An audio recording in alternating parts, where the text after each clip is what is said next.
28 साल की एक लड़की मस्तमौला इरादे पक्के जो काम सामने आया कर दिया। दौड़ने वाला घोड़ा सामने आया दौड़ा लिया, चलने वाला घोड़ा आया चला दिया। रानी ने बुलाया तो तन्मयता से काम कर दिया। जब मेकअप कर लिया तो खुद ही रानी लगने लगी। रानी के साथ लड़ाई पर गई, जब रानी घिर गई तो खुद ही रानी बन लड़ पड़ी। नमस्कार दोस्तों, आपका मेरे चैनल ईडो नीड में स्वागत है। आज हम उस वीरांगना की महान गाथा कहने वाले हैं जो 1857 की युद्ध में वीरता के साथ लड़ी।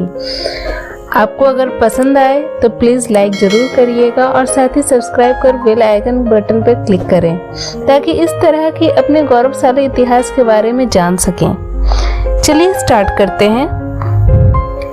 सबसे बड़ी बात थी अपने जौहर को दिखाने की। बचपन में कुल्हाड़ी से लकड़ी काटने गई थी, तेंदुआ आ गया सामने, उसे भी काट दिया। रानी को इस लड़की की ये अदा पसंद थी। वो रानी थी लक्ष्मीबाई और ये लड़की थी झलकारी बाई। जी हाँ दोस्तों, आज हम झलकारी बाई की एक महान गाथा के बारे में कहने वाले हैं जो झांसी की रानी की परछाई बन जिसने खदेड़ा था अंग्रेजों को। नाम था झलकारी बाई। जन्म 22 नवंबर 1830। जन्म स्थान भोजला ग्राम। पिता सदोवा सिंह, माता जमुना देवी, विवाह पूरन सिंह। जिसका नाम इतिहास के पन्नों में इतना नीचे दबा है कि खोजते खोजते पन्ने फट जाते हैं। 22 नवंबर 1830 को झांसी की एक कोली परिवार में पैदा हुई थी झलकारी।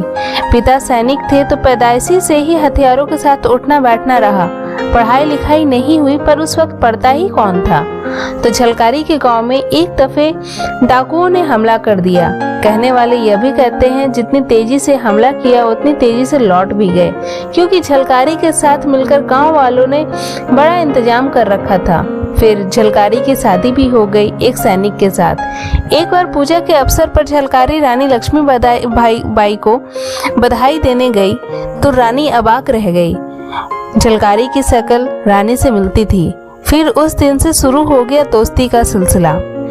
1857 की लड़ाई में झांसी पर अंग्रेजों ने हमला कर दिया। झांसी का किला अवैध था, पर रानी का एक सेनानायक गद्दार निकला।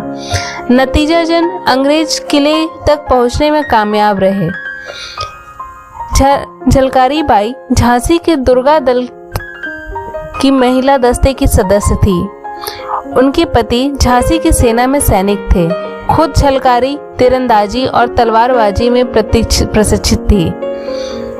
लक्ष्मीबाई से उनकी समानता का इस्तेमाल झांसी की सेना रणनीति बनाने में किया।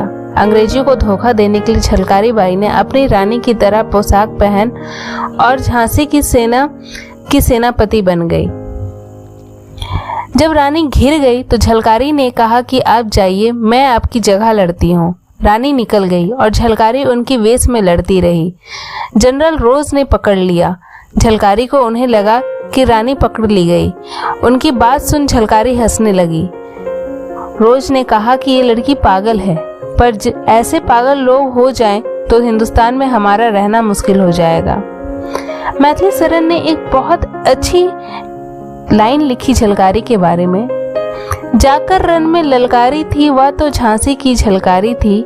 गोरों से लड़ना सीख गई है, इतिहास में झलक रही वह भारत की ही नारी थी। झलकारी के अंत को लेकर बड़ा ही मतभेद है। कोई कहता है रोज ने झलकारी को छोड़ दिया था, पर अंग्रेज कृषि क्रांतिकारी को छोड़ते तो ना थे। कोई कहता कि तोपों के मुंह पर बांधकर उड़ा दिया गया था। जो भी हुआ हो, झलकारी को अंग्रेजों ने याद रखा था। तो ये थी झलकारी की एक महान गाथा। तो इसी तरह के और गाथा सुनने के लिए आप मुझे सुनते रहें और प्लीज सब्सक्राइब बटन पर क्लिक करें। धन्यवाद।